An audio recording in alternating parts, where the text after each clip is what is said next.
Olá, professores. Eu sou Valmir Duque e vou iniciar a apresentação da solução para o desafio do Tech Challenge 4 do curso de Machine Learning Engineering.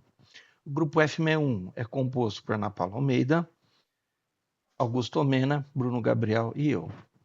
Eu começo apresentando uma overview da nossa documentação, fonte de dados e o nosso EDA, presentes em GitHub. Meus colegas apresentarão os demais entregáveis. Em GitHub temos os códigos, a descrição do problema, objetivos, possíveis dores, a proposta de solução, a estrutura do projeto, documentação de testes e breve manual de como instalar, configurar, executar o treinamento do modelo. Olhando para o nosso EDA, nossos dados foram obtidos a partir da biblioteca Yahoo Finance, 10 anos de série histórica das ações da B3. Observe que removemos os tickers das ações que não têm 10 anos. Negociação acima de 10 anos. Fizemos plot da análise de preços diários, normalizamos para fins de comparação.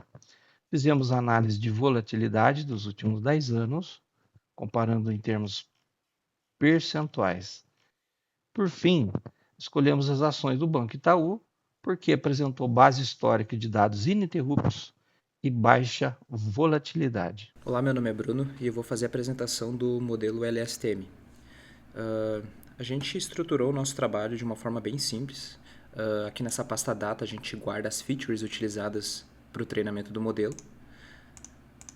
A gente optou por utilizar o preço de abertura máxima, mínima e fechamento. Aqui na pasta de modelos a gente salva os arquivos treinados, de fato, o modelo treinado no formato Pickle.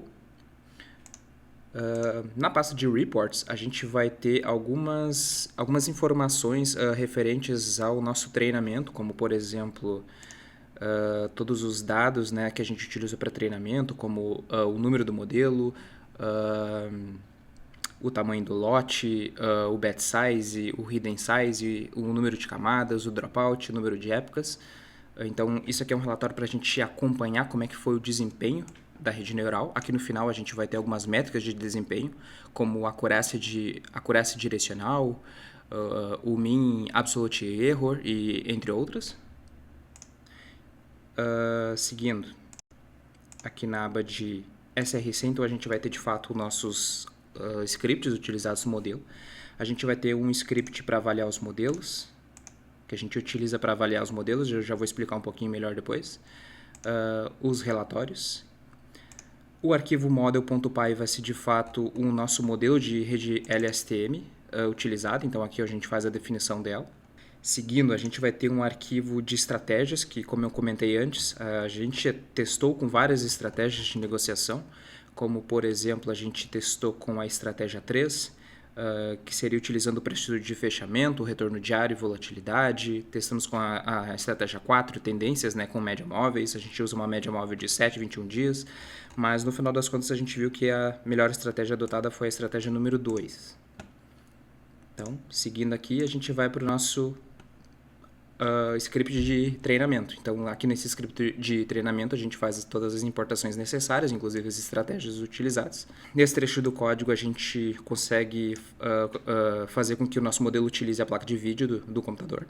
Então, aqui a gente vai ter algumas funções úteis, como, por exemplo, baixar os dados históricos, a construção das janelas deslizantes, que é aqui onde eu vou passar para o meu modelo a quantidade de dias futuros, por exemplo. Aqui eu vou definir a quantidade de dias futuros que a minha rede neural vai fazer a predição e quantos dias ela vai usar, quantos dias do passado ela vai utilizar para fazer essa predição.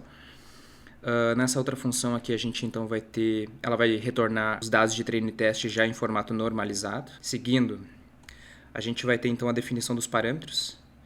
Aqui a gente optou pelo Banco Itaú em um período de um pouco mais de 10 anos. Aqui a gente definiu o próximo dia como dia futuro, 20% dos dados para teste. E aqui a gente segue com outras variáveis, como por exemplo o seq length 30 e 45 dias, o batch size 32 e 64, o hidden size, num layers, dropout, número de épocas, funções de perda, o otimizador. Seguindo, a gente optou por fazer a gente construiu nesse formato JSON para tentar construir de uma forma que a gente pudesse fazer interações sobre todas as variáveis. Então a gente começa a iterar sobre a estratégia que a gente utilizou.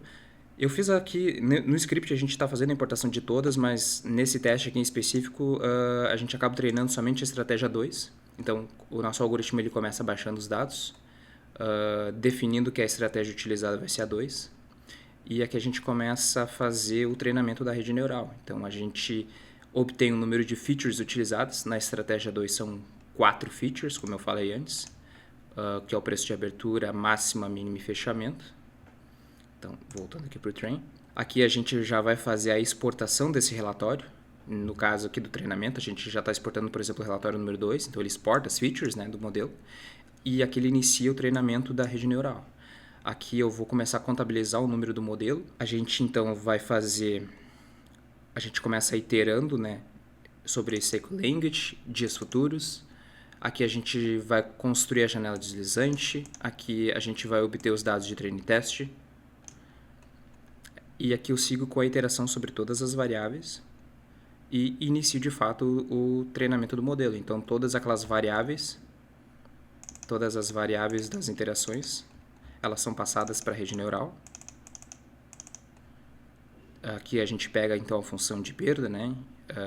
Define o otimizador, que no caso é o ADAM, o LR, função de perda, isso. Aqui a gente contabiliza o modelo, então se a gente começa o modelo, ele já vai começar o treinamento com o modelo 1. Aqui eu defino a data inicial do modelo. Isso aqui vai ser interessante para a gente ver quanto tempo a rede neural vai levar para treinar. Então, toda vez que aquele relatório, o Report Strategy 2 rodar, ele vai salvar, né, a data inicial de treinamento e o horário. Então, seguindo aqui, ele vai fazer o treinamento em cima das épocas. Isso aqui, algumas mensagens vão ser printadas em tela para a gente poder acompanhar o treinamento da rede neural. E após o término do treinamento, a gente vai obter a data final e fazer com o resultado, a gente vai obter as métricas de desempenho. Por exemplo, a gente vai obter, através do preço atual e dos preços preditos, a gente vai obter o erro absoluto médio, o erro quadrático médio, o erro quadrático médico da regressão e a acurácia direcional. A acurácia direcional foi uma métrica que a gente observou fazendo alguns estudos. Ela basicamente nos diz se o nosso modelo está acertando a direção do mercado. Então, se a nossa rede neural ela prevê que o preço no outro dia vai ser positivo e o preço de fato é positivo, essa métrica consegue contabilizar isso. Bom, a partir do momento em que o modelo é treinado e essas métricas são calculadas, a gente vai salvar então essa estratégia através do relatório Report Strategy, né? A gente vai salvar o modelo, a gente vai obter, né, todos os parâmetros da rede neural utilizados no treinamento e as métricas de desempenho, e vai então fazer a impressão do relatório, o Report Strategy. Então, se a gente observar aqui, o nosso modelo ele fez um treinamento utilizando todas as métricas da rede neural. Aqui a gente vai ter toda a lista de métricas, data inicial e final do treinamento, bem como as métricas de desempenho. Então, a gente vai ter isso para todos os modelos. Bom, depois que a gente treina o modelo, então, a gente consegue fazer uma avaliação dos relatórios, porque nesse relatório com 256 modelos, a gente tem que definir quais são os melhores modelos. Então, a gente optou por uma estratégia bem simples. O que o nosso modelo está fazendo? Eu estou exportando, daquele meu relatório, eu estou exportando somente os modelos que tiveram uma acurácia direcional maior do que 80%. Depois, a gente vai fazer uma organização do mean absolute error, do menor para o maior, e fazer a exportação do relatório. E a partir do momento que a gente faz isso, a gente obtém um novo relatório contendo os melhores modelos, né, do melhor para o pior modelo. Então, a gente fez uma exportação da acurácia direcional maior do que 80%, organizando os dados do mean absolute error do menor para o maior. Isso aqui quer dizer em centavos. Então, a nossa rede neural ela está tendo uma variação ali de 12 centavos, né, entre a predição e o preço real. Bem, a gente gerou esse relatório e a partir desse momento a gente segue executando a avaliação do modelo. Então, o que esse script faz? Ele vai ler o nosso relatório Best Strategy, vai pegar o melhor modelo, que seria o primeiro da lista. A gente vai fazer então a importação, né, do melhor modelo. Seguindo a lógica que a gente vai novamente utilizar a placa de vídeo do nosso computador, a gente tem aquelas funçõezinhas ali de novo para obter os dados históricos, né? A construção das features que a gente vai utilizar. É importante frisar que a gente utilizou novamente o Itaú para fazer o teste, só que a gente utilizou uma data de validação superior à utilizada no treinamento. Então aqui a gente define que o número da estratégia, que é aquela que a gente utilizou, que é o número 2. A gente então vai fazer o carregamento dos dados. Aqui a gente obtém todas as variáveis necessárias para fazer a predição. Então aqui de fato a gente começa a fazer a predição, ele carrega aqui as features utilizadas, né? Beleza, aqui a gente começa a obter os dados, a gente vai obter aquela série histórica ali, fora da predição, a gente vai definir as features, a gente vai transformar os dados para um padrão que a rede neural consegue entender melhor, a gente vai construir a janela deslizante, a gente vai dar um fit nos dados. Aqui a gente vai fazer a importação do modelo, então, que é aquele modelo 235, foi o melhor. Aqui, esse trecho do código, ele faz uma importação quando o modelo ele foi treinado pela GPU ou pela CPU. A partir desse momento, a gente vai fazer, de fato, a avaliação do modelo. A gente vai plotar um gráfico. Eu até acho que tem um aqui utilizado nos treinamentos. Isso. Então aqui a gente vai fazer um plot com os gráficos de preço real e a previsão. Note que ela acompanha bem a curva, né, de evolução dos preços. E além disso, ela vai fazer todo o cálculo das métricas novamente. Então eu não rodei ele aqui, mas eu acho que a gente pode fazer um teste. Então ele carregou o modelo 235 com os parâmetros, né, que a gente havia obtido, né, como os melhores parâmetros. E aqui então ele vai fazer o cálculo das métricas de validação. O erro absoluto médio deu um erro de 16 centavos, né? E a acurácia direcional foi de 74,19%. Então, quase 75% das vezes o modelo acertou a direção do mercado. Muito obrigado. O meu nome é Augusto e eu vou mostrar como fazer a implementação do seu modelo treinado dentro do projeto da API e o deploy de toda a infraestrutura de forma simples e rápida utilizando o Terraform. Após treinar o seu modelo, vocês vão trazer ele para a pasta Models na API e vão atualizar o nome do modelo na camada de configuração e os pesos que foram gerados a partir do treinamento do modelo. Aqui a gente finaliza a implementação do modelo escolhido. Após isso, para realizar o deploy, vocês vão precisar de uma conta na AWS, vão precisar instalado na sua máquina o Terraform, o AWS CLI e o Docker. Em seguida, realizar o login na sua conta da AWS. Vocês vão fazer o login do ECR com o Docker. Vocês vão no console do Datadog pegar os segredos da API Key e do App Key e vão armazenar em variáveis na AWS. Em seguida, vocês podem executar o comando que vai iniciar a infraestrutura do Datadog ou do Terraform. Após esse processo, que é bem rápido, vocês vão meter o ECR URL e vai ser utilizado para a melhor parte, fazer o build e o push da imagem para AWS, o comando para Windows e o comando para macOS.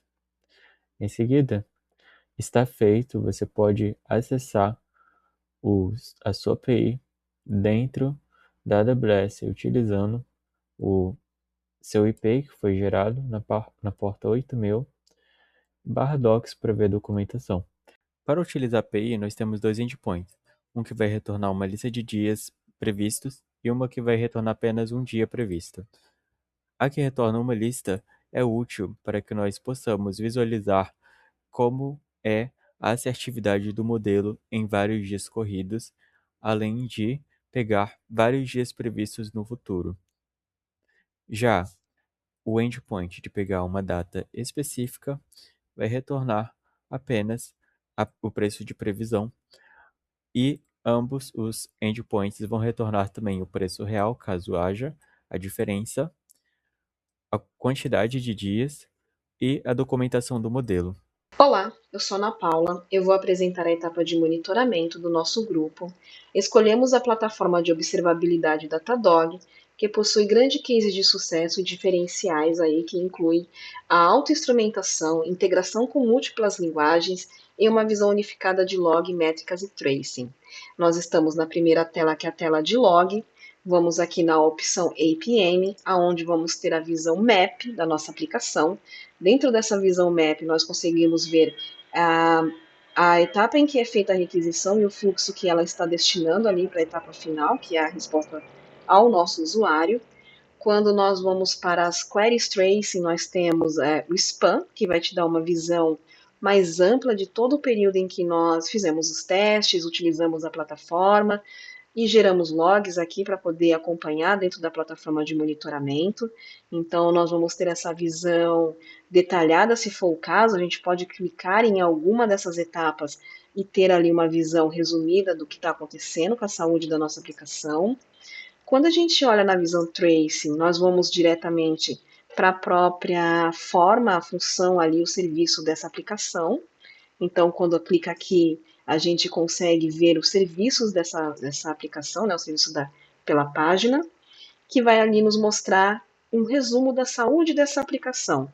Então, nós vamos ter ali a correlação automática dos logs, das métricas, conectando ali e que facilita ali o diagnóstico, né, da nossa saúde, como está a latência, os seus endpoints, em caso de falha, quais são os mais ofensores em caso de latência e falha.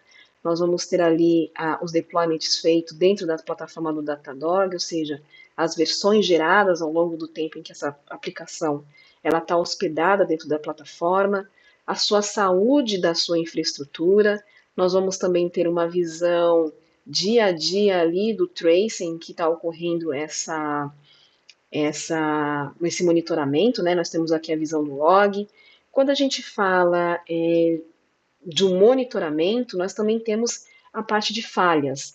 Então, em caso de falha, a gente consegue ter, dentro da etapa de monitoramento, um aviso da plataforma. Então, a nossa aplicação ela vai ficar ali alocada e, em caso de falha, o grupo que está designado a receber essa informação, ele recebe através do monitoramento aqui dele, ele vai encaminhar um e-mail, então nós vamos vendo aqui que a cada 15 minutos ele está monitorando, e em caso de falha, ele vai nos encaminhar uma informação dizendo o que ocorreu e para que as medidas sejam necessárias. Então, essa é a nossa plataforma e a nossa aplicação monitorada.